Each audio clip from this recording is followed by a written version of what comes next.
Ladies and gentlemen, welcome back to another episode of Couple of Nukes. As always, I'm your host, Mr. Whiskey, and today we're going to be talking about a couple different topics, all overlapping from addiction and relationships to identity and hidden pain. We are all dealing with different struggles, and our struggles compound one another. And what we seek to cope with those struggles, oftentimes we do so wrongly, we do so in a negative manner, and actually adds even more struggles that we then try to cope with even more so. Becomes vicious cycles we create in our life, but we can break free of them. And one way is the prevention and awareness starts with conversations, having conversations with those who have kind of burnt out, lost everything, hit rock bottom. And we're here today with a man who has done just that and is now sharing his story to help everyone achieve a greater path than he once took. So, Mr. Randy Duran, so great to have you here sharing your story. I look forward to an impactful conversation. To start off, could you please tell us a little bit about yourself? Well, thank you for having me, first of all. Currently, I am a mental health coach. I'm looking to help individuals who are struggling with mostly depression and anxiety. I'm somebody who has hit rock bottom quite a few times. And I'm here now trying to help individuals who feel like rock bottom's their last stop. And I just want to let other people know that, there's more to life than the worst moments in your life. So that's who I am. I'm that person that's trying to help you out. And if it's not me that's helping you out, I want to point you in the right direction, point you to clinical professionals who may be able to help you. Just let's say help me out. It wasn't easy to get to this point. And, I've dealt with my anxiety and depression since I was in high school. At that time, I didn't know exactly what it was. I just knew I was feeling sad and I was experiencing a lot of anxiety trying to figure out who I was. So when I didn't know who I was, that's when I resorted to drugs, women, or girl, gambling, all those vices. And that carried over into my early to mid 20s. And instead of getting better, it's progressed. And ultimately, that's where I ended up. It wasn't an easy path, but it was a path I needed to be on because I am where I need to be. If the universe put me on that path for a reason, and I'm glad that I'm here where I am.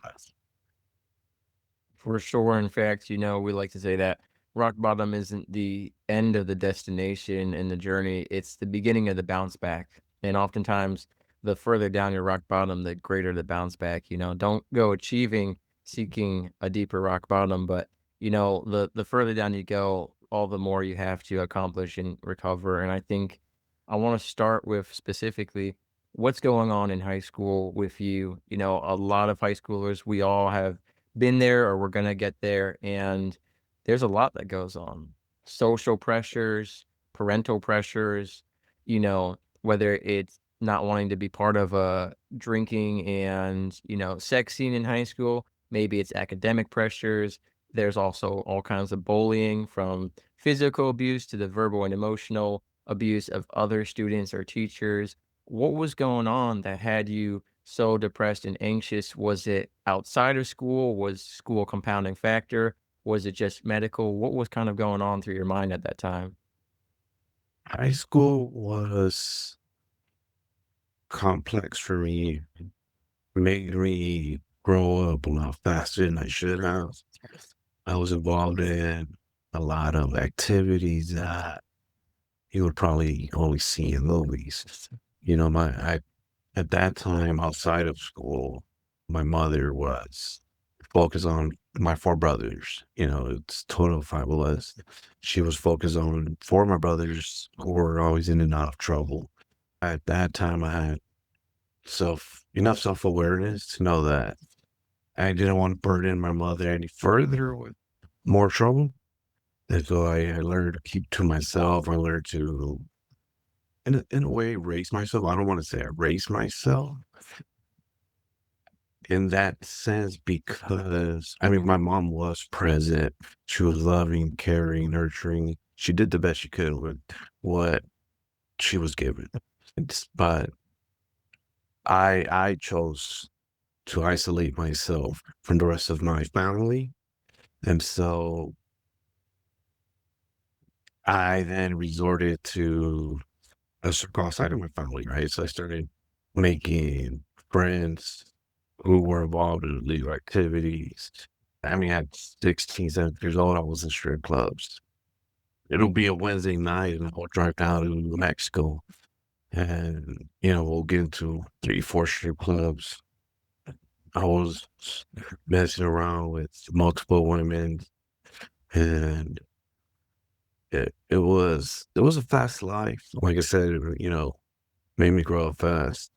I was around a lot of drugs. And I think, around 14 or so, that's also when I started selling drugs. So I can make money to basically take care of the person I thought I was at that time. And so I felt I had to, just be partying all the time. And of course, that requires a lot of money.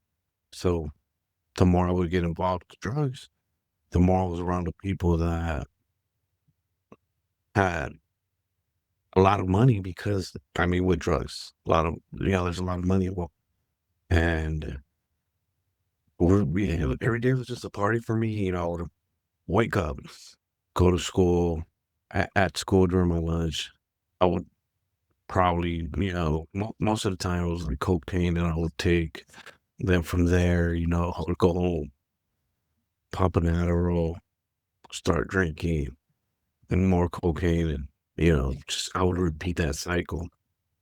And again, my mom was so much focused on my other brothers that it gave me the freedom to experiment with all those drugs and alcohol, right? Well, the women, and it put me in a lot of situations that now as a dad, I don't know what I would do if my son found himself in those kind of situations, or I mean, just to give you an example, one time we were down in Mexico and we were at a club. We were trying to score some drugs. It was probably like 2 in the morning. And we paid a guy to go score some drugs. And after, about half an hour, we realized that he wasn't coming back with our money or our drugs. So we kidnapped his friend. We told his friend that, he wasn't basically going anywhere until our drugs or our money come back. And this was the kind of situations that I was in at, 15, 16 years old. And, you know, now I look back and back then, like a big part of me wanted to be involved in sports like the other high schoolers, right? I wanted to play soccer. I wanted to do football, but I didn't have the resources to do that. And so I was like, all right, I would get home. It would be mostly my neighbors who I would get involved with as far as the drugs, alcohol. And, I didn't need transportation. I didn't need funds to go and walk a couple minutes down the blocks. I can, meet up with my friends and do whatever we had to do. And it, and now I realize, like, I resorted to that because I felt lonely. And I would use drugs, alcohol, and women to cope with the loneliness, with the depression. But unfortunately, that paved the future for what my relationships will look like. So I had only superficial relationships throughout high school because I didn't know how to form a healthy relationship. Yeah. There was no solid foundation for me. And so, it, it once adulthood hit, I had very few friends.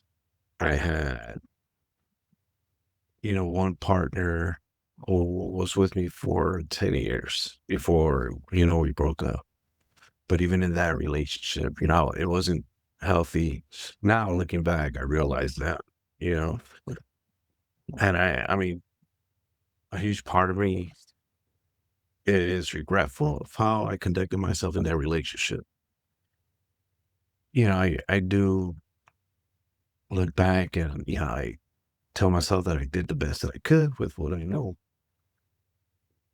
And that isn't to justify any of my actions. It's more so mm, let others know that it's okay to make mistakes. Right. And the earlier we catch them, the healthier, the happier we're going to feel in life. And I generally wish that back in high school, I had the proper support and knowledge to understand why I felt how I felt in my social structure. Yeah, it starts early on, and it was painful, and it carried on into college. I remember, in college, I went to the counselor because I wanted to study law, and I asked my counselor, I was like, "Hey, do you think I could get into UCLA with these grades?" He turns around, he looks at me, he's like, "Dude, you can apply to Harvard with your grades. I'm not telling you you're gonna get in. You can apply and you have a chance." And I was excited, and on my way home, I was driving after seeing the counselor, and I realized like I had no one to share that news with. And I cried, what was supposed to be a very happy, exciting time for me was just another reminder of the loneliness that I was surrounded by. And, that, back to your question, that's where the origin of my loneliness and depression stems. Yeah, I didn't know how to create a sustainable relationship with my family, and that that was the formula that I used for all relationships going forward. Some of the things you shared definitely are mind-blowing to me thinking back about my time in high school and, anyone listening, I'm sure you're thinking about the things you did in high school. Maybe not to that extreme, but definitely shaped profoundly some of the things you talked about. And I want to focus specifically on what you shared about the success and achievements with no one there to see or hear them about. That's something we've talked about on the show before about deep parental wounds and wounds of accomplishing something and having no one there to tell about it. And it's interesting because it's never enough to just do it for ourselves. Oftentimes, we do plenty of stuff just for ourselves, but to have company to share that news with, especially parents. I talk all the time about like a lot of the success that I've had has been received by my peers and relationships and the family I've made for myself. But most of the time, that news doesn't get shared with my actual parents or family because we don't have a connection. And it's different. It's different telling my coworkers that I got an award than it is to have my parents say they're proud of me just because that's that sole design. We were designed to be part of a family and we do miss that. So I relate a lot to that. It's been sad to have so many moments that should have been the most joyous moments of my life of success and achievement be reminders of loneliness.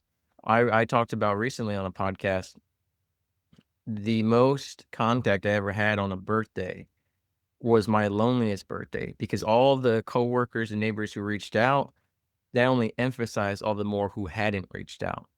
And it's not good for us to focus on what isn't there or who isn't there, but it is a real pain that is almost beyond our control. And there's things you can do with your mindset to not focus on that, but it's just like emotions. That initial reaction happens. What you do with it is up to you, but that initial reaction happens where you're like, "Man, my mom doesn't know about this, or my dad doesn't know about this, or I don't have a parent to tell about this, or a significant other."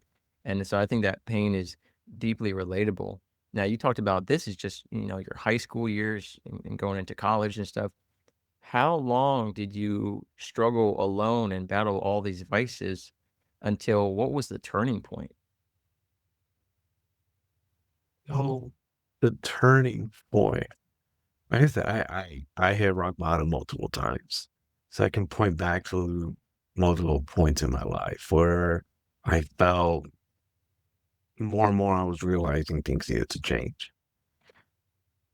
The last biggest thing that happened was, I moved back to my parents' house after my ex and I separated. And so what happened was that my right as my ex and I separated, my mother was diagnosed with breast cancer. I didn't really have much relationship with my family, but I work in a medical field, and so I had access or I had knowledge of how to basically navigate the situation that my mom was in. And so I was her emergency contact, and they called me and, they told me, hey, your mom has cancer. And I'm thinking, like, how am I, like, I don't even talk to my parents like that. I don't talk to my brothers like that. How am I going to tell them this information? And so I went ahead and relayed the message to my brothers. I called my mom.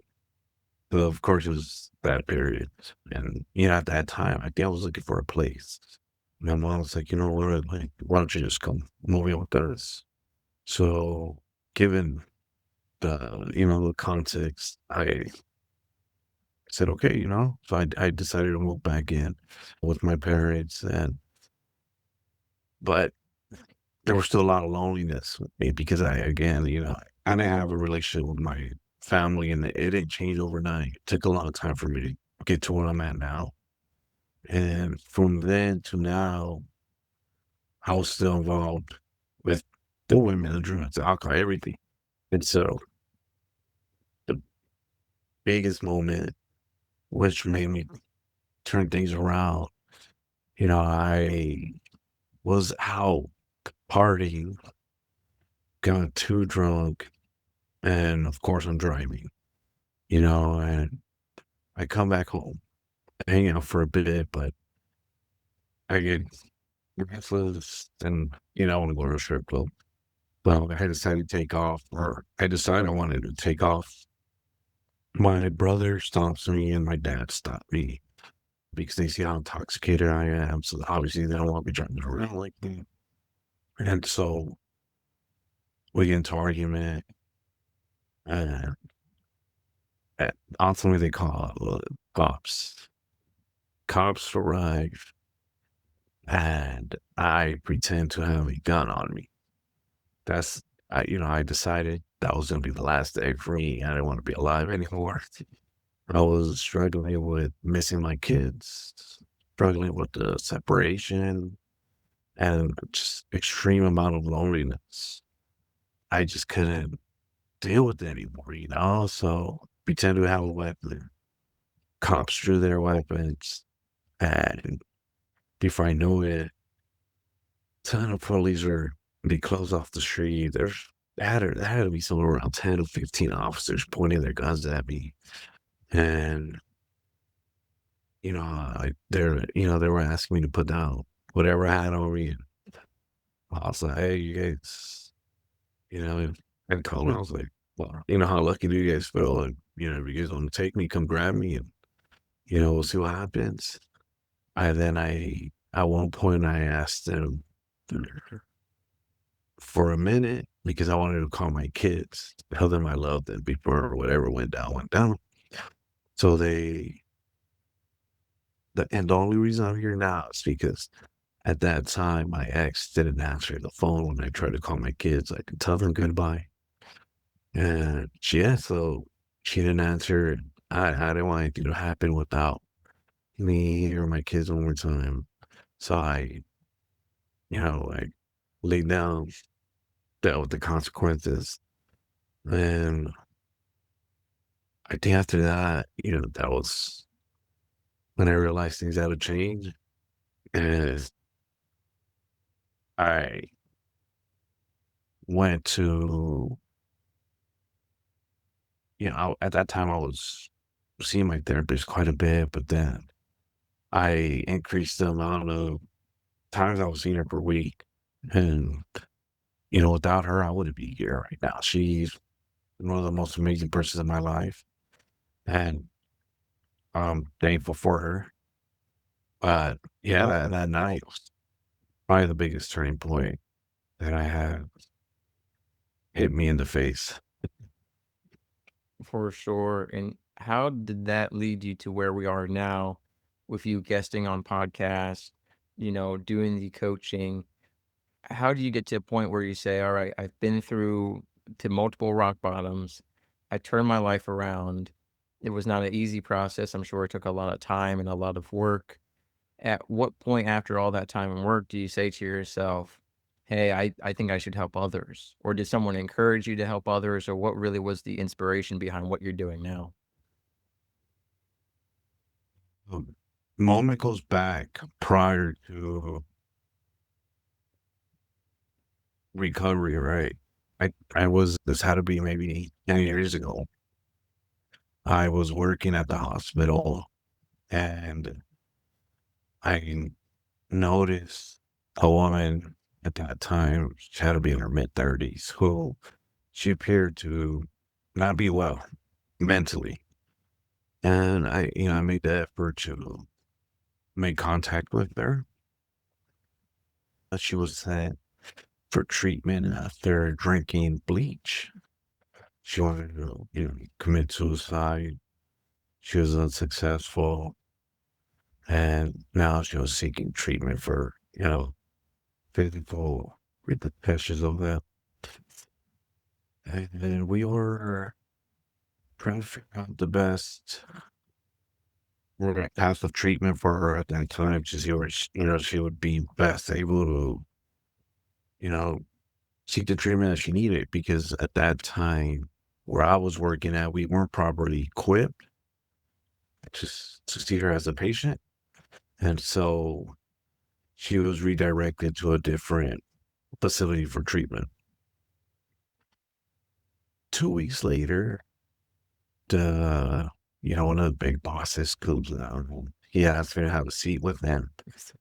And he asked me, he's like, hey, do you remember this person? I vividly remember her. Yeah. To this day, I remember what she was wearing, her straightened hair, gray puffer jacket, some black tights. And I could tell she was very much afraid of something. And he's like, well, we just, know what happened that day. And, we talked, and at the end of the conversation, I asked, so why, what happened? And he's like, well, she never made it where we asked her to go. She went to a bridge, jumped off, and they fortunately had committed suicide. And that day sat with me every day up till now. Of course, I don't blame myself, but I feel a lot of sadness for her, because I understand how it feels to feel so lonely and so out of options that you feel you have nothing else to do but you have to just give up. And it's a very dark corner that no one ever wants to be in. And I never forgot about that girl. And once I went through treatment for my anxiety and my depression, I wanted to make it my goal to help others see light when when they're in those kind of situations. It's I mean, it's hard to put into words, but it's very sad and depressing state to be in. And I think I have the connection to individuals to help them see their ways out of those kind of situations. And when that night, once I got I was arrested, and then they had to put me with individuals who wanted to commit suicide. I actually started out in a lot of those people out because I was there for a couple of days. They had me on hold, so I was there for a few days, and I started helping out some of the patients that were there. I started talking to them, and I was like, yeah, just reach out to me once you get out, we can talk, and figure things out. Because that's part of the reason that I'm also doing this. Working in the medical field, I see the encounters that medical staff have with individuals who are dealing with mental health. And it's not, I think still, there's still a lot of room for improvement as far as these interactions go. And, I hope to be that bridge. I hope to teach professionals how to interact with individuals who are with health. I remember one time seeing a provider. I was experiencing a lot of depression, anxiety at that time, of course. So they put me on some meds. I These meds just shot my heart rate up. I went back to see a doctor. Doctor's, he's like, hey, you're fine. Just go for a hike or something. Go out, be with friends. I'll really do, like in my head, I'm thinking, if it goes that easy, I would have done it already, right? So, I think there just needs to be a lot of training that medical professionals need in order to know how to deal with individuals in mental health crisis.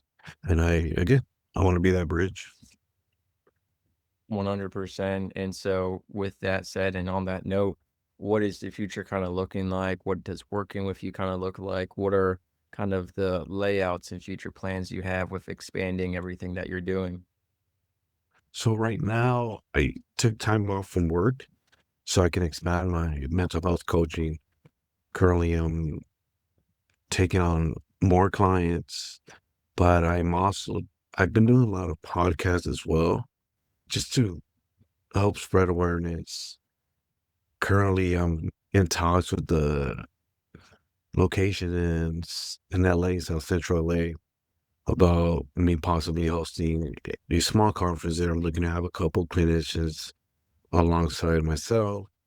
Hopefully, give a few talks on mental health importance and provide them with resources. And I'm actually in school. I'm hoping to get my license to become a therapist. So I have a lot going on, but thankfully, it's everything that I have going on is not easy. It's a lot of work, especially I have two kids. But my therapist, one thing she always said is, your life's gonna be hard regardless of the path you take.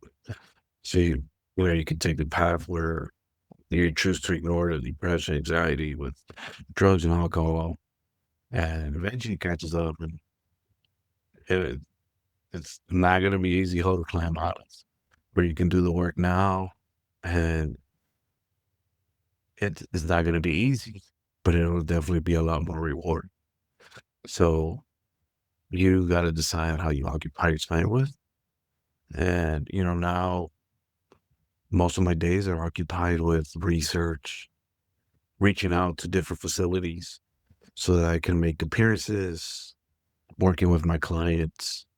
And yeah, ultimately, like I said, I do hope to travel the world and, talk about mental health, let people know that even though it's ugly, it does get better. Like I said, I've lived it all, and I've got stories for days that, like I said, like, they belong in movies, and they're not stories I'm proud of, but they're things that happen, and those are things that are happening to other individuals right now.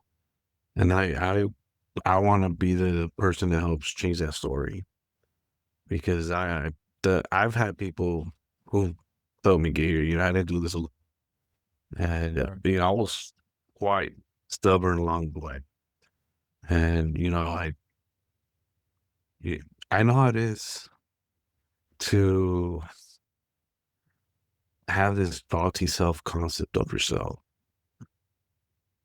that makes you dig yourself into these bigger holes.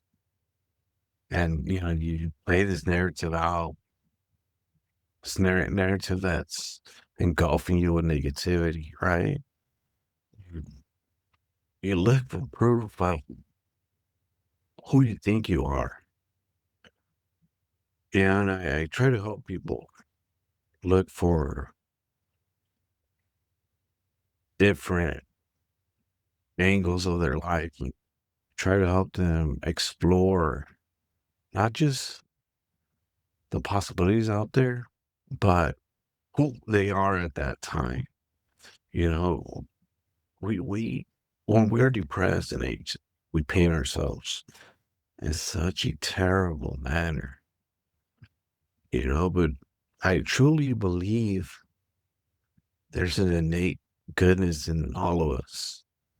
And with a lot of work, I think it's possible to find that. So hard as sometimes for a long time I didn't believe. I felt that I wasn't a good person and maybe I just wasn't meant to be a good person. And again, I looked for that proof around me. And if I found a proof, it was just more reason to be the individual that I was. And so it took me a long time to figure out that I was a good person and that I was deserving of good things. So I want to help people find good things. Right, 100%. Mhm. And like you said, they're not stories that we're proud of. They are ugly and embarrassing and shameful, but they're the truth. And they're the real things that people are going through, and we need to embrace that. And it's only by facing them and confronting them in their truest form and reality that we can have that proper recovery. And so, along those lines, who and really how can people reach out to you? How should they get in contact with you, whether it's collaboration, being a client, or working on some kind of future project together? What's the best way to reach you? Every email or phone and text. My email is Randy Duran at mentalmasteryconsulting.com. Once again, it's Randy Duran at mentalmasteryconsulting.com. My phone number is 562-542-5678. That's my business number. So I may not always get to it on time, but leave a message. You can always text me. Once again, 562-542-5678. And I'm always on Instagram. You can get me on there. My Instagram handle is Randy, Randy, Does better. Better. So Randy does better. But yeah, those are 3 ways you can get a hold of me. And I look forward to working with anyone that reaches out to me. And, again, if I'm not the person that's going to help you out, I'm more than happy to point you in the direction where you might find out.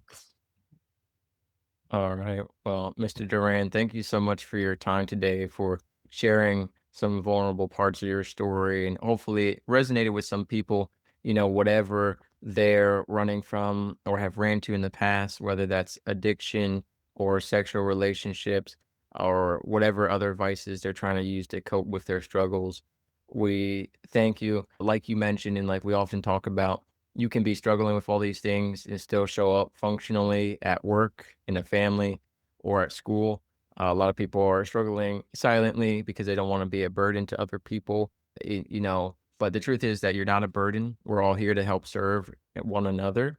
And please, share and listen and support one another. And again, if you want to reach out to Mr. Duran, we're going to have all that contact information in the description below. And I encourage everyone listening to open up and share a bit about their story to the right people at the right time. and you can have a great impact, whether that's your own recovery or helping others recover. So, Mr. Duran, again, thank you for your time today. And thank you for having me on your platform. I really appreciate it. And I, I wish your podcast a lot of success going forward. Thank you for having me.